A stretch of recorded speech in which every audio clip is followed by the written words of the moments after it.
Good morning, children. Welcome to your science video lecture.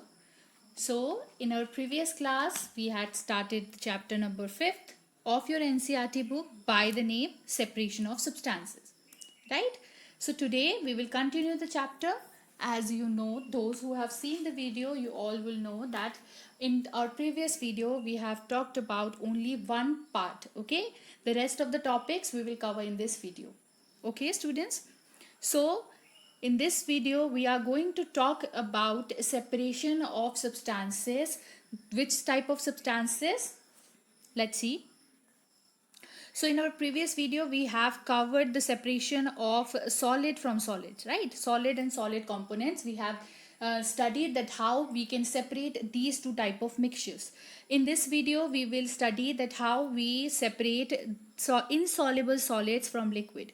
And I already explained you that what is the meaning of insoluble solids from liquid. Insoluble means those substances or solids which doesn't mix or yes, it doesn't dissolve in liquid. Okay, it means insoluble. And then we are going to talk about separation of soluble solids from liquids, means those substances which can be dissolved in liquid, how we can separate these type of substances. Okay, but before we go into these two categories, let's first take a quick recap of the four methods that we have already discussed in our previous class. Okay, students, so what is hand picking? We have discussed that what is hand picking. Hand picking is a method in which we use our hands to separate two solid particles. Yes, we use a hand picking method to separate two solid particles by using our hands. And what were the two main important points that we should consider while we do this method? The first important point was that the impurity should be visible, right? The impurity should be visible, that we can see the difference between two or three, whatever, how many material we want to separate, how mixture that we want to separate, the impurities or the purities should be visible. And the second point that we should consider while doing processing this method is that the method cannot be done in a larger quantity. Okay, this can be done only for the quantities which are less, right? Then we had talked about the method of separation, which was okay. So we were talking about threshing. So what is threshing? In the method of threshing, what we do, we separate grain seeds. Grain seeds which are separated by the method of threshing, in which we make the stalks of them. Okay, we make bundle of those harvested seeds, and we beat those harvested seeds on a hard surface. Okay, and then comes the method winnowing. In winnowing, what we do, this method is used to separate lighter impurities and heavier impurities with the help of wind, right? And the fourth method that we discussed was sieving. In this method, what we do, we use a tool named as sieved to separate two solid components in which one component is bigger than the other components. Okay, so these all methods I have already clearly in detail have explained in the previous video. So for details you can go and watch the video. Okay, students, today we are going to start the next topics that we have to discuss. Okay, students, now we will start our topics, that is separation of insoluble solids from liquid. Okay, first of all, we are going to discuss separation of insoluble solids from liquid. So in this, the first method that we are going to discuss is sedimentation. Okay, so you might have observed that sometime it may not be possible to separate components of a mixture by winnowing or hand picking. Okay, let's take example. For example, there are lighter impurities or dust particles in the plate of a rice or pulses.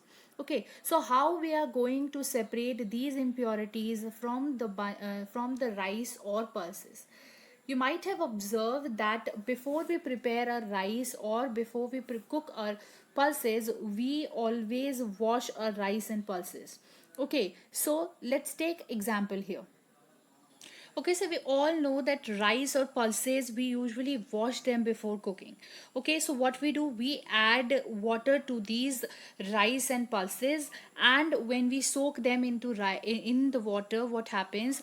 While to clean the smallest dust particles, we soak rice grains in water. Okay, we soak them. Soak means हम उसमें पानी डाल देते हैं. We add water to the rice, and we soak them. We let the rice get soaked in the water properly, and after that, what we do, we the rice grains become heavier. As they are heavier, so what happen? They get settled down at the bottom of the container, and all the dust and impurities, they float on the surface of water. As you can see in this picture also, that student, all the rice that we have added in the container went down, okay, have settled down in the container, and all the impurities, all the dust particle, lighter impurities and dust particles, they are floating on the surface of this container here, right? After this, what we do, we use another method of separation, that is decantation. Okay, so we separate the water that is on the top surface of the container. We remove the water from the container, and all the impurities, all the dust particles that were lighter than the rice, what happened, we wash them while we remove the water from the uh, container. So here you can see that we are using three methods at a time to clean our rice, to prepare our rice. What are those methods? First method that we use is hand picking, right? We separate solids or those stone particles from the rice, right? That was the first method that we do. After that, we use sedimentation. In sedimentation, what happens, when we add water to the container of the rice, all the rice particles, they get settled down in the container, and all the impurities, lighter impurities, they float on the surface of water, right? They float on the surface of water, they are floating on the above.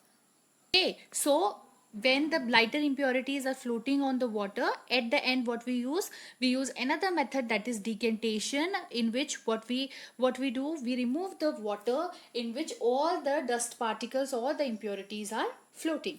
Okay, so you can see here that while we prepare rice every day, this is a everyday process, we use three simple methods of separation to separate all the dust from the rice. Okay, students, now let us take another example. If we talk about a mixture of sand and water, okay, so let us suppose that this beaker has water and sand in them. So what will happen, or because the sand is heavier, so it will get settled down at the bottom of the liquid, right? So here, this is the first process. So when we will let the mixture settle down for some time, we will observe that at the above of the container, we will get clear water, and all the impurities, all the insoluble impurities, that is sand we have taken as an example, will come down at the bottom of the liquid.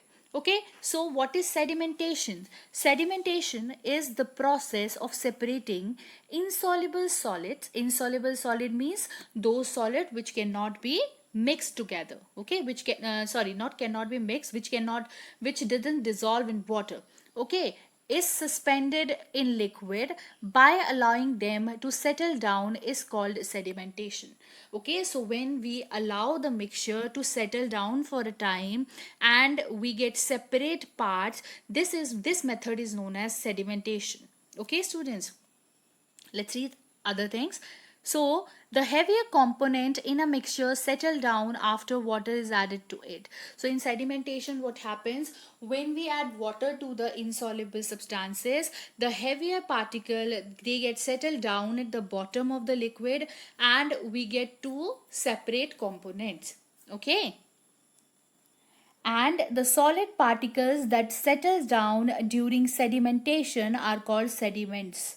Okay, so here in this particular example of sand and water, what is sediment? The sand is sediment. Why? Because it gets settled down at the bottom. Okay, and the liquid above the sediments is called supernants. Okay, and the water that is above the, or the liquid that is above the sediments, are known as superdents. Okay, students. So this was the method of separation by the name sedimentation, in which what we do, when the heavier components in a mixture settle after water is added to it, this process is known as sedimentation. Okay, now let's, so the same principle is used for separating a mixture of two liquids. Okay, two insoluble liquids can also be separated by the same method of sedimentation and decantation. Okay, we have talked about sedimentation, so let's take the liquid example for the understanding of sedimentation. So let's take example of oil and water. So as we all know that they doesn't get mixed, or they doesn't get dissolved with each other. So here let's see, the next topic that we are going to discuss now is decantation. Okay, so let's take example of oil and water. So here you can see that when we add oil to a mixture of, to water or to any other liquid, you will observe, we can clearly see that the oil will float on the surface of water, and at the bottom we will get clear water, right? This is a mixture of oil and water, and we know that they are, both are immiscible liquids, so they are not going to mix with each others, and we can clearly see, we can clearly distinguish between these two separately. So here we can see that in the mixture of oil and water, from the mixture we can clearly see that thus they are separated. Okay, if a mixture of such solids, which type of solid, oil and water, is allowed to settle for some time, they forms different layers. Okay, they form separate layers. We can see that the oil is forming a layer at the above of the liquid, and the liquid will remain at the bottom. Okay, so these both we can separate it by using the method decantation. Okay, so here in the first picture you can see which method is forming. This is the method known as sedimentation.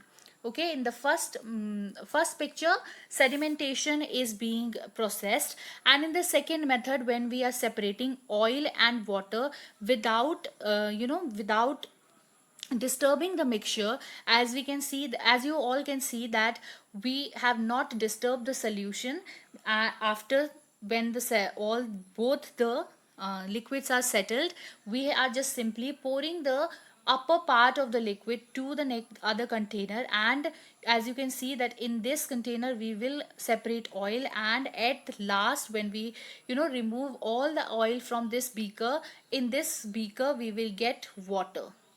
So here we have separated two insoluble liquids by the method using decantation and sedimentation together. Okay, one very important thing is this, that we use sedimentation and decantation together. Okay, this method is always used together. Okay, students, so now let's see the definition of the term decantation. Decantation is process of separation of mixture by removing water from the mixture where sedimentation has already occurred.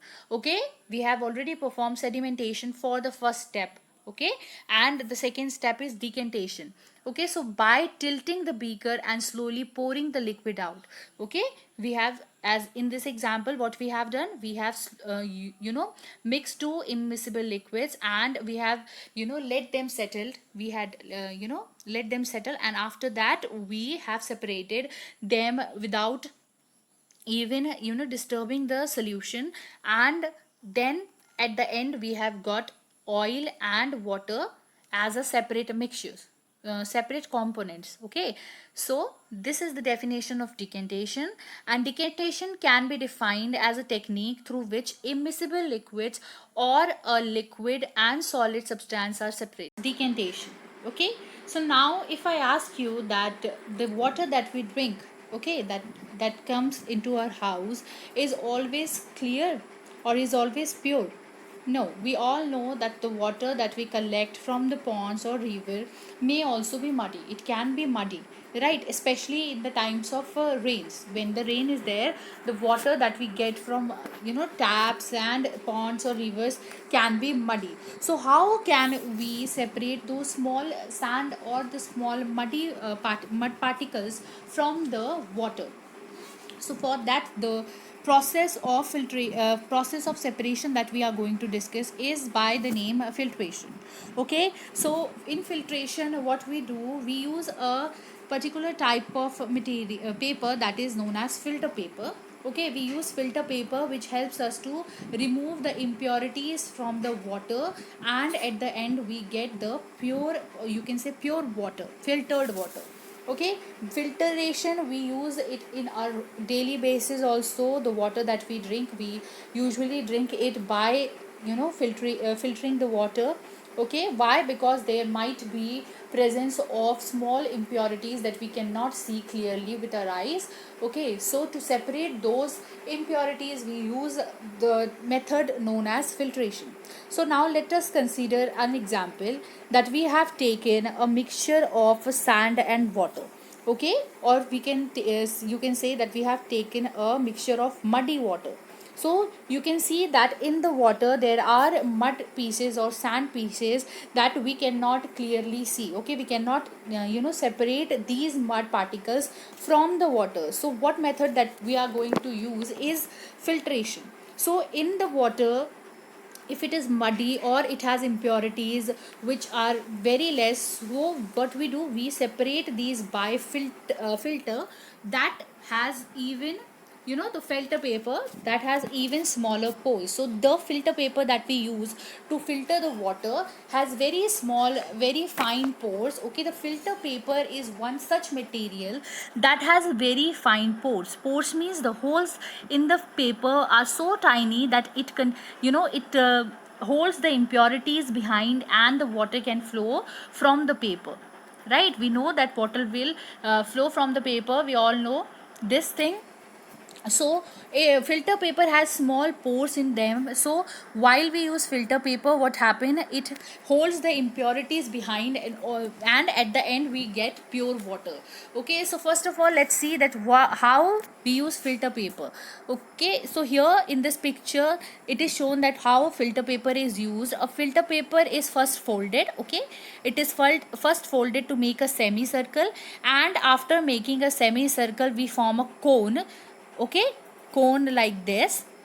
First of all, this is the first step, this is the second step, and this is the third step. We fold this paper to form a semicircle like this, and we fold this paper again, and then we open this paper in such a way to form a cone like this. Okay, then this cone is put on the funnel to in which we are going to filter something. Let's take first of all, I hope that you understood that how we fold a filter paper. What are the steps? First we have to take the filter paper which is circle, which is circular in circular pattern, which has circular pattern. Then we have to form a semicircle out of that circular paper by folding it, not by cutting it but by folding it. Okay, we have to fold the paper in a semicircle, and after forming it into a semicircle, we have to fold the paper once again. Okay, and then we have to open the paper such that it forms a cone like this. Okay, so now here let's see that we have taken a mixture of water and sand in this particular container. In this beaker, water and impurities are there. So how we are going to separate this? First of all, we will take a new fresh beaker. Okay, empty beaker, and on that empty beaker we are going to put a funnel above it. Okay, this is the funnel. You can see funnel is something like this. Funnel is used to pour this. Okay, so in this funnel we are going to fix the filter paper. So here this is the filter paper. Okay, this pinkish color thing is the filter paper. So when we put filter paper here, when we have put the filter paper here, what will happen? The impure water that we are going to put in this beaker. Okay, from this funnel we will put the water into this beaker. So here you can see what will happen. As the filter paper has small pores in it, it will, okay students, so as the filter paper has small pores in it, so what will happen, the impurities will stuck on those pores of the filter paper, and through the filter paper pure water will come inside the beaker. Okay, in this beaker we will get pure water. So here in the third step you can see that the liquid that we filter is known as filtrate. So here we get the filter water, and all the residue or all the impurities will get stuck on the pores of the filter paper. Okay, so I hope by this diagram it is clear to you that how we use filter paper to remove the impurity. So I hope you understood with the help of picture that how we do filtration. Now let's see the points here that are given. The process by which two substances, an insoluble solid and a liquid, is separated by passing the mixture through a filtering device is called filtration. So here in this particular method we have used filter paper, but there are different methods of doing filtration. Okay, and in filtration what are the two substances that we can separate? One, insoluble solids and liquids. Okay, those who are not mixed with each other, those who are not dissolved in each other. Okay, filtration is commonly used in our home. We in our home use filtration as a very common method. After preparing tea, we filter out the tea leaves using a strainer. Filtration is also done to remove pulp from fresh fruit juices. Water may also contain solid impurities which can be removed by filtration. So filtration, some example of where we do filtrations are the tea. For preparing the tea at our homes, we use filtration to separate the tea, the liquid and tea leaves. Okay, and what else, we use filtration to get fresh fruit juices. Okay, and also in the solid impurities from waters. Okay, during filtration the insoluble solid is retained in the filtering device. So what happened, the filtering device that we are using, the insoluble solids, which are the impurities, which are the unwanted substances, they get stuck on the filtration device, and whereas the liquid passes through it. Okay, whereas the liquid passes through the filtering device, and at the end we get filtered liquid.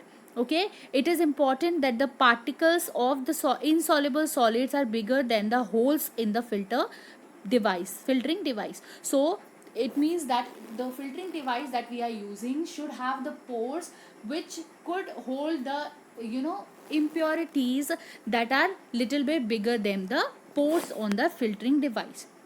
Okay, a filter paper is a filtering device that has a very fine pores. Fine pores means it has very small pores which could hold the impurities, the little sand impurities or the mud impurities.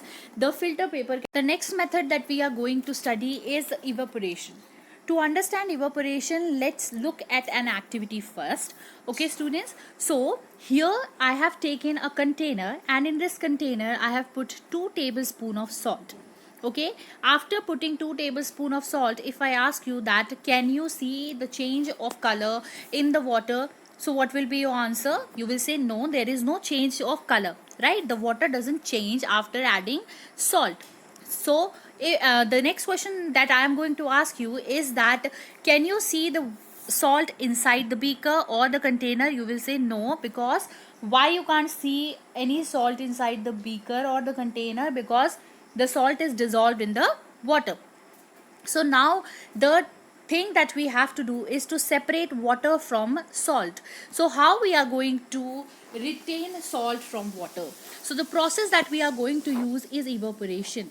So let's perform the activity. So to understand the activity, look at this picture students. So here what I have done, I have put the container on a heating device. Okay, from here the burner is on, so it is giving heat, and I have put the container on the burner.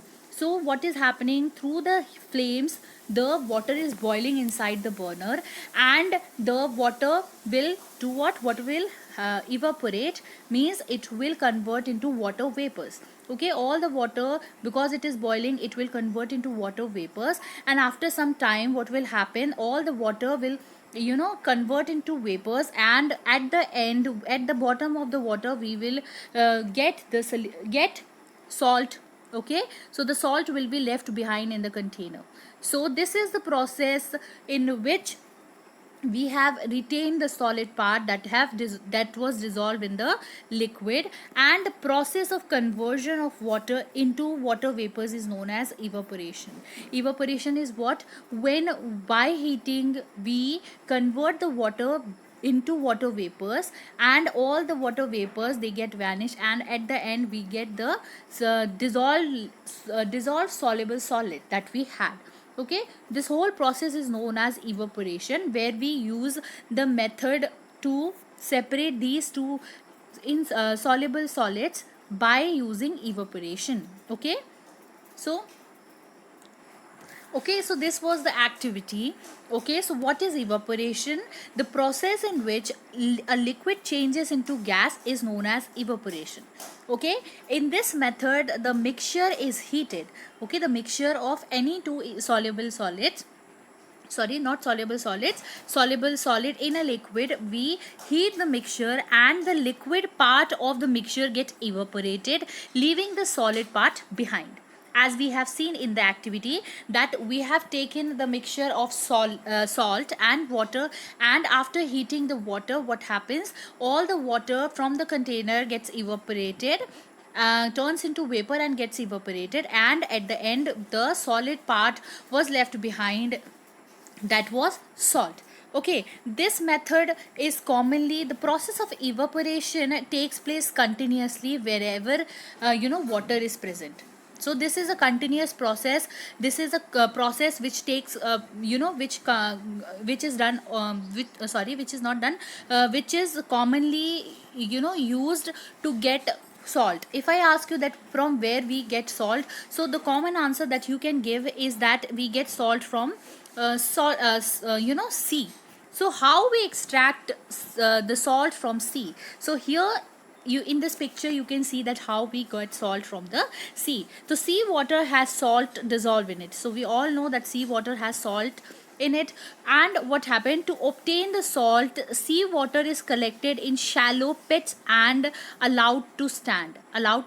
What happens, we put the sea water into the shallow pits, and when we put the sea water here in shallow pits, what happened, they are allowed to stand, and with the process of evaporation, by using sunlight, the water turns into water vapors, and at the end what happened, we get pure salt.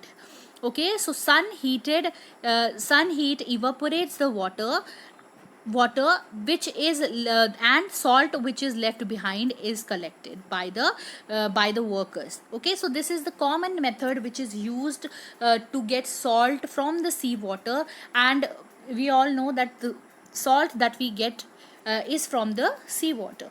Okay, so this is the process of evaporation, which is commonly used for separating salt and water.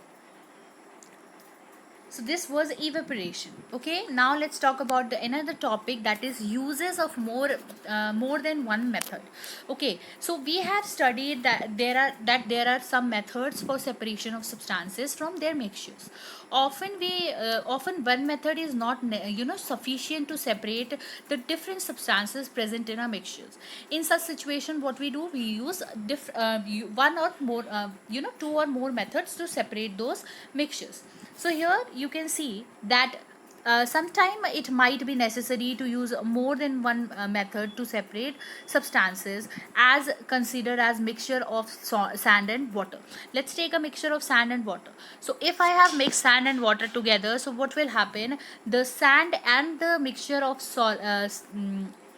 salt cannot be separated by using method of hand picking or winnowing, any other method. So what we are going to do to separate these two mixtures, first of all we will add some water to the mixture of salt and sand. Okay, and when we will add salt, when we will add water to the mixture of salt and sand, what will happen? Sand will dissolve, salt will dissolve in the water, whereas sand will, sand, because sand is insoluble in water, so what will happen? It will settle down at the bottom of the liquid, right? We have seen this method. Which method is this? Yes, sedimentation. What is sedimentation? When the heavier particles settle down in the liquid. So here you can see in this picture that we have put water in the salt and sand solution, and what happened? As salt get dissolved in the liquid, what happens? The sand, which is insoluble in liquid, gets settled down at the bottom of the liquid. So this, how we are going to separate this? This can be separated by using the method of decantation. What is decantation?